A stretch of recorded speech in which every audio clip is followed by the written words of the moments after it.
Today, we're going to be doing the NFC North and finding out who's the Kings of the North and talking about what is going on with all of these contract situations. All that and more coming up on the Gridiron. What's going on, guys? Welcome back to another episode of the Gridiron, brought to you by House Call Sports. I'm Justin. That right there is our founder, Rob, and we are going to be diving into the NFC North and talking about the big three contract situations going on between Ceedee Lamb, between Brandon Aiyuk, and Hassan Reddick. But before we get to all that, we need to take a moment to shout out our sponsors for this episode, Vivid Seats, the most trustworthy and easy to navigate ticketing website that has reliable and rewarding tickets and 100% buyer guarantee, which means your tickets will be safe and secure. You get full customer service care and be compensated for any canceled events. And it's the only ticket rewards program around, and that means the NFL season, we got all of your favorite teams. Listen, we're in the middle of preseason. The regular season starts in about 2 weeks. So now is the best time to go and get your game. I already have mine for October against the Eagles with the Giants. So do me a favor, go hit that link in the description, go get your tickets, and go sit vividly. Rob, we got a lot to talk about, and it's been a while since you've been on an episode. Yeah, it's been a hot-ass freaking minute, but yeah, we do have quite a bit to talk about, and things may happen during this episode. We'll see. Yes. So from the time that we are recording this, we are just minutes away from possibly getting some big news involving Brandon Aiyuk. So we're keeping an eye on that one that may break in the middle of this episode. Before we get to these contract situations, let's get to the big old division that we need to talk about, and that is who is going to be the king of the NFC North. Last year, Detroit came out and became the Cinderella story that everybody wanted to win, taking the division by storm. But it's not going to be an easy route. The Packers are doing well. The Chicago Bears just got their franchise quarterback. And Minnesota Vikings, well, we'll talk about that. So let's hit this first. Rob, who do you think, ranking the divisions from 4 to 1, who do you think shows up last in the division? Being that, I really have little to no faith in Sam Darnold, because also, even if they wanted to put J.J. McCarthy as their QB1, he's now going to be undergoing some type of knee surgery on a meniscus. I don't know, it's a meniscus tear or whatever it is. Doesn't matter. I don't have faith in a rookie, and Sam Darnold, as proven lately, doesn't give me any substance either. Yes. So if you haven't heard this by now, J.J. McCarthy has been complaining about some knee soreness over the last weekend. It just reported earlier today that he will be undergoing some form of knee surgery. We don't know if this is going to be a full meniscus repair or if it's going to be a partial repair. That's why talks of how long McCarthy may be out of commission has not broken just yet. So we are waiting to find word on that. But I do agree. I don't trust Sam Darnold. I got to watch him every time when he was drafted by the Jets. I don't trust J.J. McCarthy with now this whole meniscus situation. And I always believed he was a quarterback that kind of needed a year to learn behind someone before he was ready to take the reins. Now, we did see Minnesota go through something similar than this last year, and they did make a little bit of noise. But the quarterback carousel is not going to be the same this year as it was last year. So Minnesota Vikings, last place. Rob, who you got taking third here? I think just because he's a rookie, Caleb Williams and the Bears. I like the situation. I like the receivers. You got DJ Moore. You got Keenan Allen. You got who was the other one? The rookie Roma Dunze. Roma Dunze, who's a stud. However, it's still very green to me and very. He doesn't. Do we know if he can read NFL defenses? He likes to play hero ball quite a bit. He likes to use his legs and extended plays. That may not work in the NFL. Even though he's a hell of a talent, he's still really green. He's still figuring it out. And that's just too many question marks for me with all the – it's a very good, talented roster. But I just think the other two are a cut above. You know what? I have been struggling with the Chicago Bears. I haven't known whether to put them third or second because there's a lot to like about the Chicago Bears. And there's also a lot to be concerned about. What I do like is the fact that Caleb Williams, at least from what we're hearing about in training camp, does seem to post some kind of leadership ability that the offense is following behind, which is a big thing when you have a young quarterback. Can they actually lead the locker room with time? He does have a plethora of offensive weapons. You mentioned the receivers. He also has a pretty good running back. Man, his name escapes me, but he came from Philadelphia. Swift. There you go, DeAndre Swift. So he has offensive pieces around him that should help him in his. Also, you have to take in respect that Matt Eberflus, when he took over that defense, they became a top 5 unit. True. That's something when you have a team like when he was at USC, they were averaging 34 points per game on defense. It was really atrocious. So, I mean, it could go good or it could go bad. I don't know. It could go either way, but here's the one thing that I'm really concerned about, and that's the state of the Bears' offensive line. Because I watched that first preseason game, and the only thing I could really notice is how quick that pocket was getting smaller that whole entire first drive. Now, Caleb Williams made some magic happen in it, ended up getting a touchdown, but that caused for concern if you're in the regular season and you're going up against some of the top pass rushers. But since we are away from the Chicago Bears, I do agree with you that they might go to number 3, and that's just because the top 2 teams, one of them has shown to be a powerhouse. One of them has shown to be a very young team that is completely ascending. And yes, I am talking about the Detroit Lions, and I'm talking about the Green Bay Packers. So who is it going to be? Is it going to be the Motor City that's taking the division? Or are we going back to Green Bay and the Cheeseheads prevail once again? Jordan Love is a stud, man. And I may bite the bullet on this one, but I think Detroit finishes second in this division. I think with Detroit, they're very boom or bust. They like taking a lot of risks, especially with their head coach Campbell.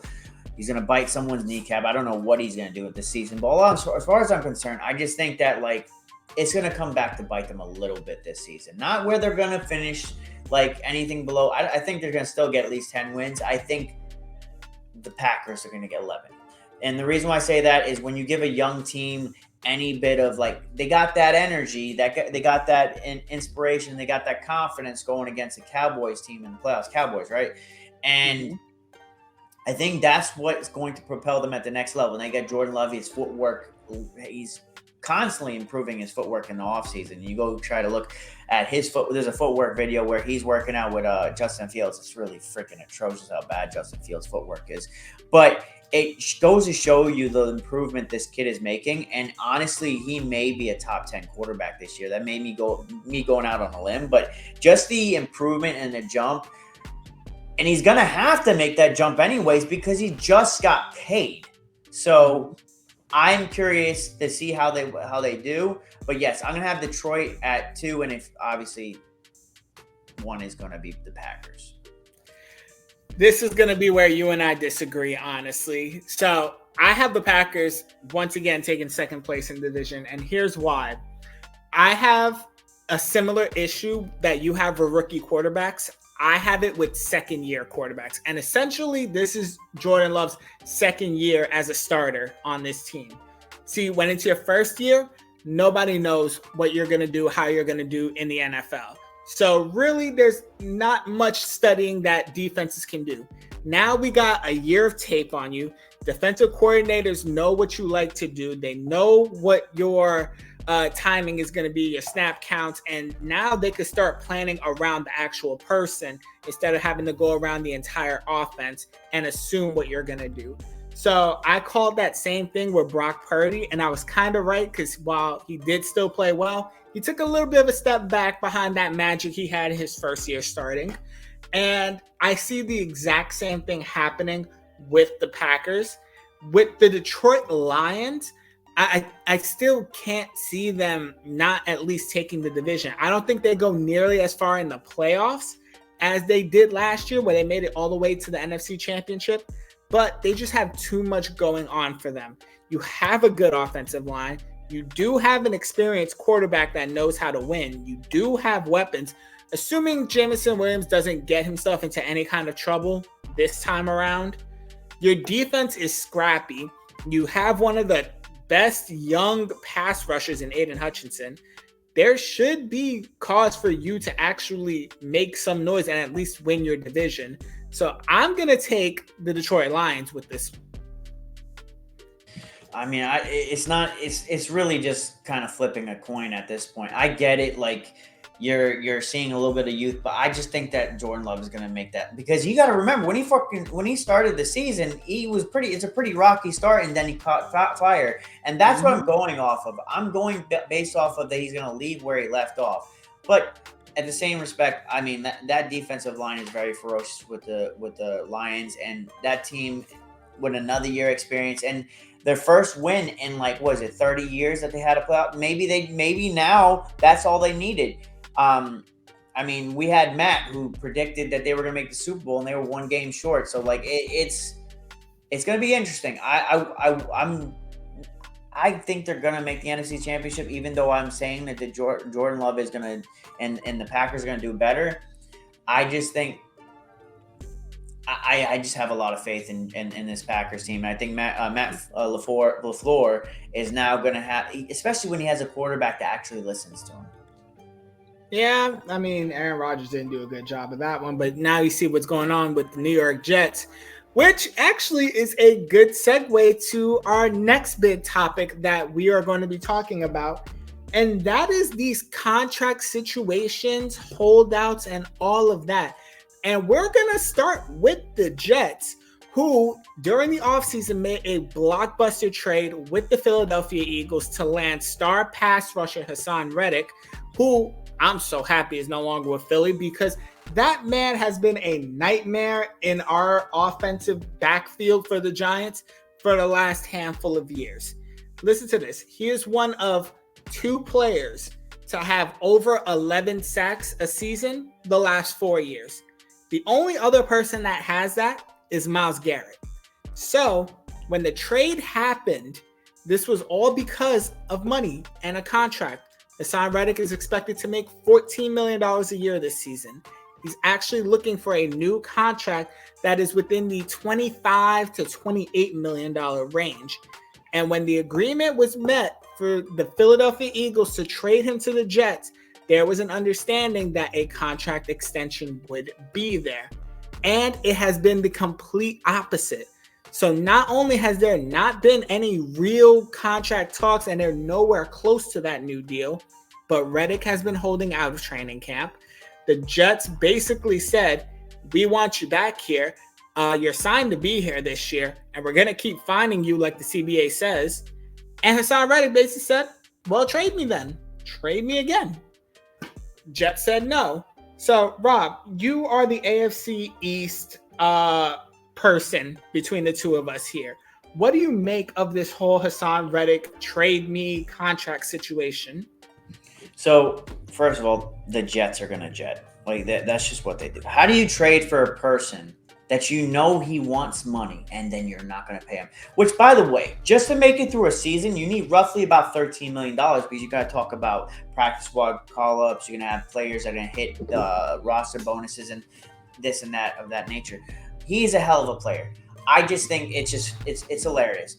Seeing the Jets constantly screw themselves over on a yearly basis just brings me so much joy, because I mean, you go look at that roster too. They kind of have a myriad of players that are just aging guys, and then you're not going to pay a guy like Hassan Reddick, who I think is a top 20 pass rusher. He's a hell of a player.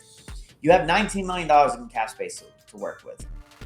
But that whole team, and that just the whole mantra of the Jets and just how it's run is just such a clusterfuck that it's just hilarious to see how this is unfolding. And I love it, because it's just they already got a quarterback that played 30 seconds worth of football, and then the rest of the roster is really like a Mike Williams and Tyron Smith, who have made of fiberglass too. So look, if this is a precursor to how the Jet season's going to go. To be honest with you, it's just going to be we got so much hope and everything, and then the Jets are always going to. It's like the Cowboys of the NFC East. The Jets are always going to jet. They always find a way to fuck themselves over. See, And this is my thing when it comes to this whole Hassan Reddick situation. Hassan Reddick, if you had any kind of leverage in this situation, I'd be on your side and say, you know what? Keep holding out, keep getting your money. But the truth of the matter is, you don't have any leverage in this situation. You left the Philadelphia Eagles, a team that already has a pretty okay defense with a young core of pass rushers. So they think that they can make it do with their young core and don't need to pay you. So they shipped you off to the Jets. Another team, which by all means, the Jets are going to jet. The Jets are known to choke. And that's coming from a Giants fan who's known to suck the last couple of years. But one thing about the Jets, especially under a Robert Saleh Jets team, their defense is going to be top 5, if not top 10. They are going to know how to pass rush. They're going to know how to do those things. And they got a young core by themselves too. So this whole trade with Hassan Reddick, this was supposed to be like the cherry on top. This was a want pick. This was not a need on the team. They don't actually need you to they don't. The same amount of production that they have.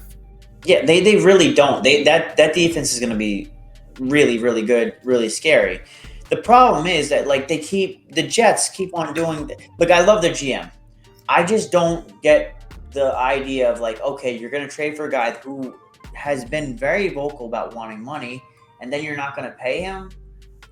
Did you just expect him to want to play on your team just because you got a roster? The Eagles are no slouch either, but the reason why the Eagles can get away with letting him go is because they have the whole Georgia Bulldogs freaking defensive line now.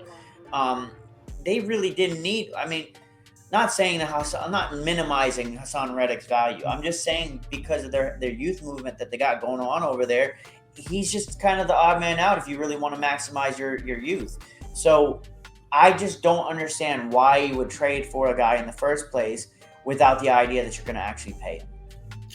That's the part where I say that the Jets messed up, because there should have been a plan in place to actually pay him.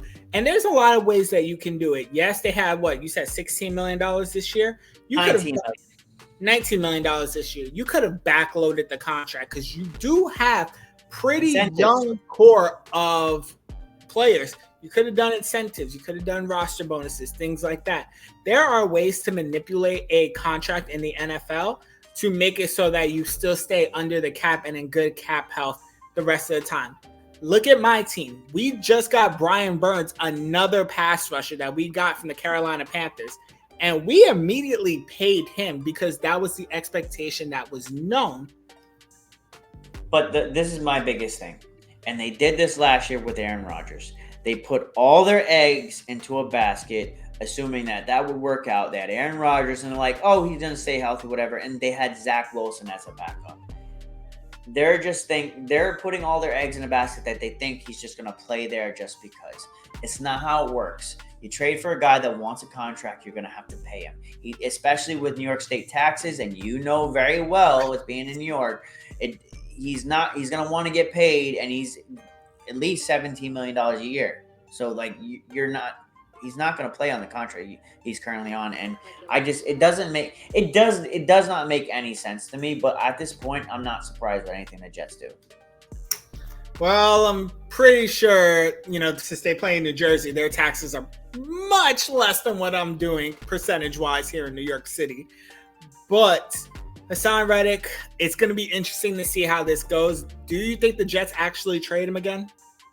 They're going to have to. I mean, unless they pay him, which they don't have much money to work with. I said they have $19 million, but I also said they have $13 million that you need to make it through a season. So contracts are going to need to be moved around, and it's not going to be as easy as you think. Yeah, I mean, I don't think they actually move him. I think they're going to actually stick with their guns and say, you're either going to play here or you're not going to play at all, a la Le'Veon Bell. Because, the Pittsburgh Steelers made him wait pretty much a full season before trading him, oddly enough, to the Jets. But this is not the only contract situation that we're dealing with, because you mentioned it, Dallas Cowboys. my turn to shit on a team. The Dallas Cowboys are going through the exact same issue that I expect the Philadelphia Eagles to go through in a couple of years. The Dallas Cowboys have a plethora of talented players that need to get paid soon. They got 3 contracts that they have to go through now because you got to sign Ceedee, you got to sign Dak, and you got to sign Micah Parsons.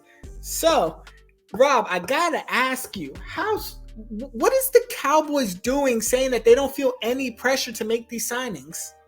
Yeah, and then what did Jerry Jones say? He feels no pressure. And he then feels no pressure to sign Ceedee Lamb. And then Ceedee Lamb types on he tweets laughing out loud. So you're saying there's a sense of urgency as you begin the preseason to get Ceedee done? No. No? Why you say that? I'm just I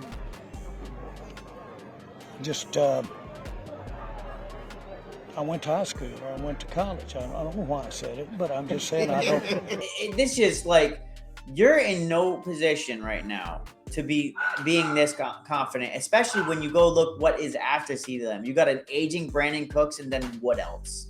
If you do not have a Ceedee Lamb, your offense goes in the shitter.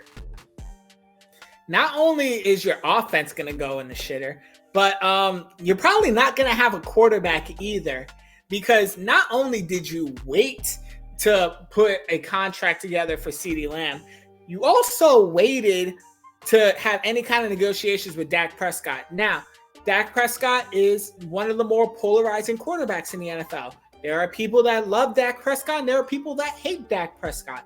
I am one of those people that would love Dak Prescott if he was not a Dallas Cowboy.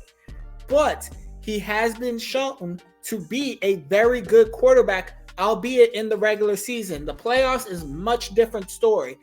But you've seen quarterbacks who have accomplished way less than him get paid way more. So what's going to happen with Dak? They have $64 million in cap space next year. They cannot pay off 3 of them.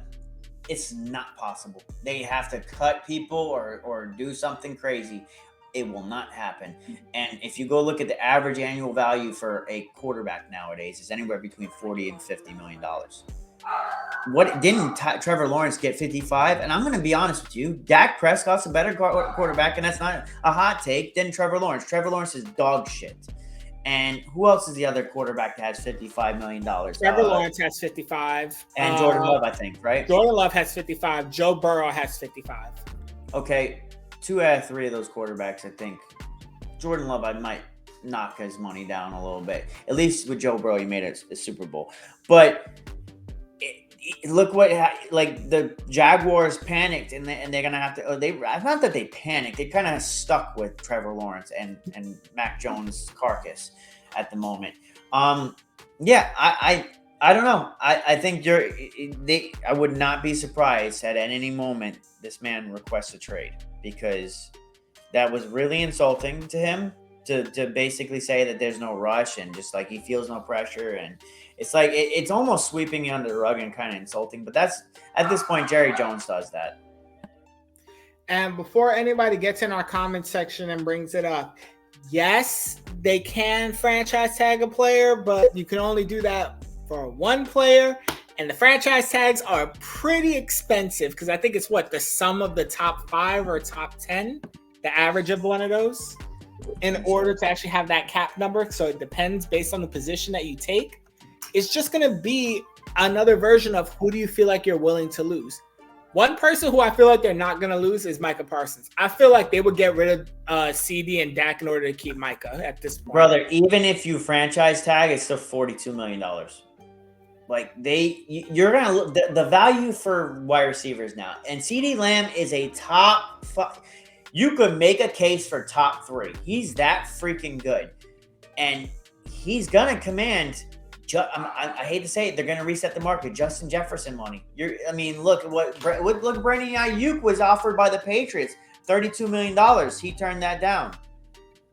That's what's going to have. That's what's going to cost to pay Ceedee Lamb. It's going to be Justin Jefferson money, and they don't have the money to pay all 3. I don't know what they're going to do, and I don't have any horse in this race, because I just love seeing Cowboys fans suffer. because it's like every year is their year. But now their whole roster is going to fall. They may not even make the playoffs because of this bullshit that's going on. Which is why I said in our NFC East episode that my Giants will be taking second place in the division because I feel like everything is going to crash down in Dallas this year. And Washington is going to Washington. So they are going to likely finish fourth in the division. So it's going to be a two-person race between Philadelphia and New York.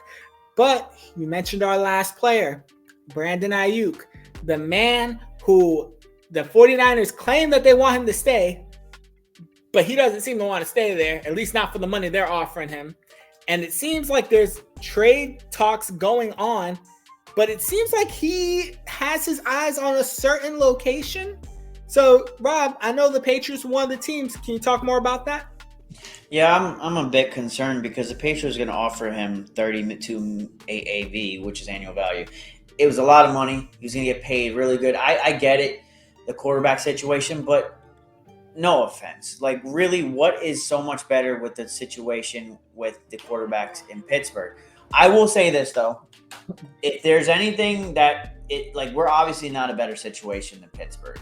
I just think that if he's going to talk about the quarterback situation, Justin Fields is just not good. And Russell Wilson, his days are kind of past him. Even though he had a pretty solid year last year, I mean, you go into a new situation. I think Mike Tomlin is a hell of a coach, but there's only so much you can overcome. And I think don't they have like Arthur? I think it's Arthur. Yes, Blank. Arthur Smith. Arthur Smith as their offensive coordinator. I don't know how much faith you have in that. Like, I know in the past, freaking Sammy was Matt Canada, and Arthur Smith is a decent, but it's not much of a step up.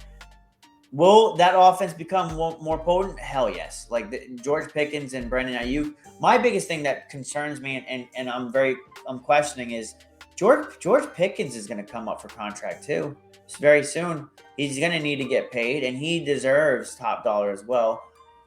You're going to allocate at least $70 million to two positions, to two players.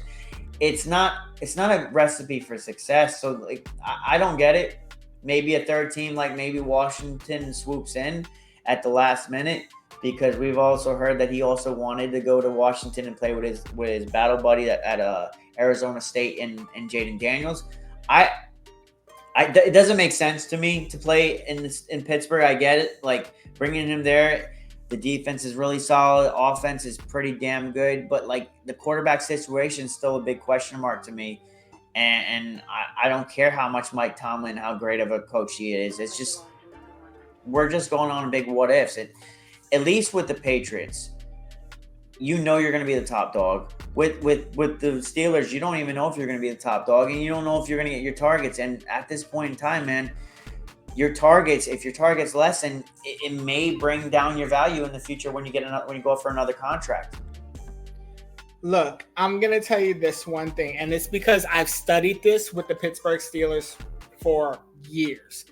If they do make this trade for Brandon Aiyuk, George Pickens will not be re-signed by the Pittsburgh Steelers. And it's pretty much a habit that the Steelers have, that they don't re-sign their receivers' second contracts.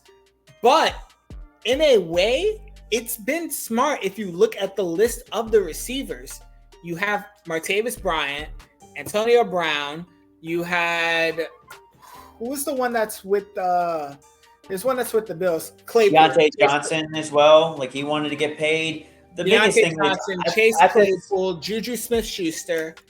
At this point, I don't question anything that the damn Steelers do. At this point, like, if they say they want Brandon Aiyuk and George Pickens goes elsewhere, I think it'll work, because you know why? They just develop wide receivers better than anybody. It's not that is it's just like with the Packers and quarterbacks. It's a foundation.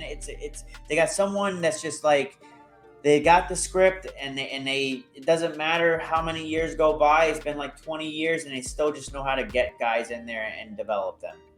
Yes, which means that if Brandon Aiyuk gets there, his career as a wide receiver wise would skyrocket. Now, his success on the team is questionable, because you're going to leave a perennial Super Bowl challenging team in the 49ers to go to Pittsburgh or to even go to Washington, which in my estimate is going to be even a worse situation. But I'm going to stick with Pittsburgh because that seems to be like the landing spot.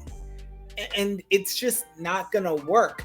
I trust Mike Tomlin to get them to at least 9-8 every year because the man just seems to not know how to do a losing season. But I don't see them going further than this. They don't have a quarterback on this team. Arthur Smith is the offensive coordinator. This is the same person who in Atlanta as the head coach had Bijan Robinson, had Drake London, had Kyle Pitts on his team, and none of them performed under him. And with Bijan Robinson, he was like benching him for whatever reason.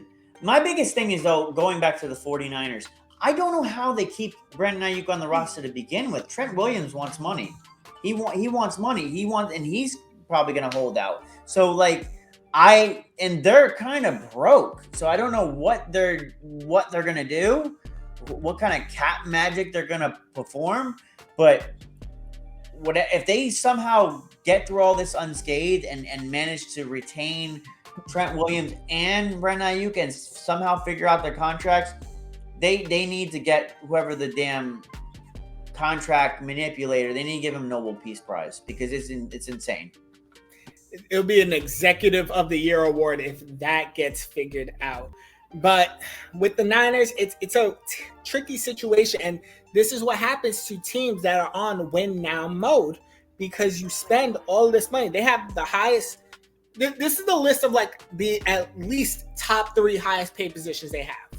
They have the most expensive fullback, one of the most expensive tight ends, the most expensive left tackle, the most expensive middle linebacker, probably one of the highest paid pass rushers in Nick Bosa. That's 5 positions right now that are probably allocating a good percentage of your cap space. So something has to give at some point. Oh yeah, and then you did just recently pay your other wide receiver, Deebo Samuel, like a year or 2 ago. So that's 6 positions that allocated a good portion of your salary cap number. So if there's ever been a year where it's boom or bust for the 49ers, it's this year. And when it comes to Brandon Aiyuk, you need to make a decision because I looked at his contract because I was trying to figure out if he had some kind of no trade clause because I was wondering why they're looking into his decision on where teams to play. And it's because he's straight up. Yep. It's because he basically has a no trade clause because no team's going to trade for him if they have that he's going to want to sign an extension. And it's going to be something that a lot of other players are going to mirror. But I will say one thing real quick. Ricky Pearsall, the rookie that they got, not having him, like he's been injury prone since he stepped in the building. They're in a situation that like it's going to be bad. Yeah, it's going to be horrible. And we're going to see. We're going to see how the 49ers play it. We're going to see how this offense performs without arguably their second best wide receiver. Sometimes I could consider them their best actual wide receiver because Deebo is kind of like that wide receiver running back hybrid. But it's going to be very interesting to see how it goes. But ladies and gentlemen, that is all the time that we have. I have been on Twitter or X this entire time waiting for that news to break, but we have not seen it now. But once that news breaks about Brandon Aiyuk, you know we got you here on the house call. So do us a favor, drop us a subscribe, comment down below what you think of all of these contract situations here. Follow us on all of our social medias. We are on TikTok, we are on Instagram, we are on X, we are on YouTube. We are everywhere you need us to be. And we got you with the latest and greatest news. And also don't forget to go to that comment section and check out our sponsors, Vivid Seats. And guys, we will see you next time. Peace.